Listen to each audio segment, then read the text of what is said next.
So, the nice part about layer masks is that there's something we call non-destructive. We learned that when you erase something, it's pretty permanent to a point, like especially if you go into your history panel and you've done a cajillion other things, you can't go back and adjust it. The nice part about a mask is that it's what we call non-destructive. It's very editable and adjustable, even if you do 100 other things after working with it. Okay, so we're gonna use that mask to blend together these two photos and try and get as close to this photo as we can get. You don't have to include this like red circle thing here from the screenshot, but otherwise we want to make sure like the placement is exactly the same. And just to review from before, when we're talking about a mask in Photoshop, it's just like one we'd keep on our face. It's going to block out most of an image, but allow some parts through as well. So I have both of the pictures posted on Classroom here, dog in the bath, kitten with the bubbles, and I already downloaded them. So you'll go in, open it in a window, and you'll make sure you download them. Okay. I already did that, so I'm going to skip beyond that step. What's up? As soon as I'm done with the demo, okay? So we want the dog one as the base. So I'm going to click and drag that into Photoshop. So I'm working right on the dog layer like that. You'll notice it has like a little frame around it still. So what's a good way to cut away that frame? What tool do we use to like cut parts of the photo off? Perfect. Thank you. Okay, so I'm going to just use these little bars to crop away the stuff I don't need. So I don't really have any of that white frame anymore, or that there's barely any white frame. Okay. Step number 2 is let's go and look at that final product again. So we may have to adjust like where our doggy goes. So here's what I like to look at. You want to see how much of this like little shower head nozzle is pictured on the left-hand side, and I'm going to drag the photo over a little bit. So I'll use my move tool. Oh, layer's locked. So if it's locked, what should I do? Unlock it by clicking the padlock. Perfect. And when I use my move tool, I just like to go in with my arrow and press my arrow on my keyboard and just scooch it over. I'm trying to match it to my final product. That's pretty close. All right, that looks good to me. Okay, so there's a little doggy in the tub. So we got our doggy placement, and now I'm going to drag my kitten in. Dragging, dragging, dragging, dropping right on top. Okay. So if I crop my kitten, I'm actually going to crop my whole picture. So instead, I'm just going to drag this little piece down a little bit so I don't see that little white bar. Okay. And let's try and place our cat. So where does it look like the cat is cut off at? What part of the body? Yeah, right at like the leg, the bottom, I guess you could say, for lack of a better term. So let's scooch it back like that.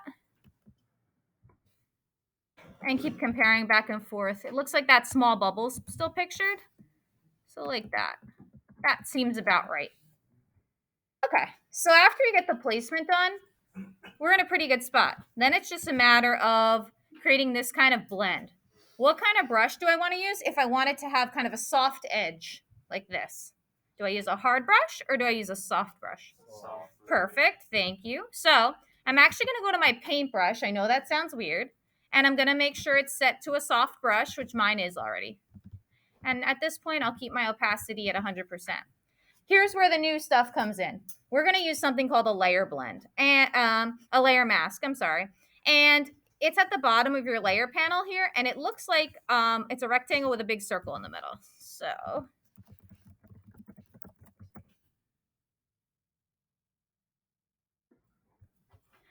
it's at the bottom here. Oh, that's a good one. And it's a big rectangle with a circle in the middle like that. That's our layer mask. So when I click it, nothing really fancy happens except you'll see this little white box pop up in your layers here. And I'm going to make sure that my paint color is set to black. And I know that sounds weird. You're like, why would you paint on this in black paint? That's really dumb. But what happens when I draw over this line here with black paint? Yeah, it technically erases it for us. But here's something cool you could do. Let's say I want to bring all that back. I'm going to make it white. And what happens to my picture? It brings it back. So I know this sounds really weird that I'm telling you to use a black and a white paintbrush. And you're like, why would I do that? That seems really silly. But a mask uses black and white in Photoshop to hide and allow certain parts. So I want the doggy to show. Now that I've used black and white in my little color picker down here, it's a little arrow, so I could swap for the black. So I want my doggy to show. And they pretty much showed his whole face and kind of went around him a little bit like that. So let's shoot for that to start. So I'm using my black to allow more areas to show through. And then what color should I use if I want to block some areas? White. It's just kind of like a brain exercise and getting used to that. And I know it's a little tricky, but you'll get there. And the goal, again, is to go back and try and match as closely as you can. If you have to, you could always adjust your opacity a little bit so your eraser isn't as strong, and you have that option as well. Oops. And that's pretty much the goal. It's meant to be a short one. It's more just to learn like what you're doing and remembering the black versus white for your layer mask. What do you notice happened in this little box next to your kitten in your layer? Yeah, it made another box, and you see kind of like a black and white area. So that black strip on there is showing us the areas that of the kitten photo that we hid. And the white is meaning that's the area of the kitten photo that is being seen. Okay. So when you're done, you'll save it, you'll upload it.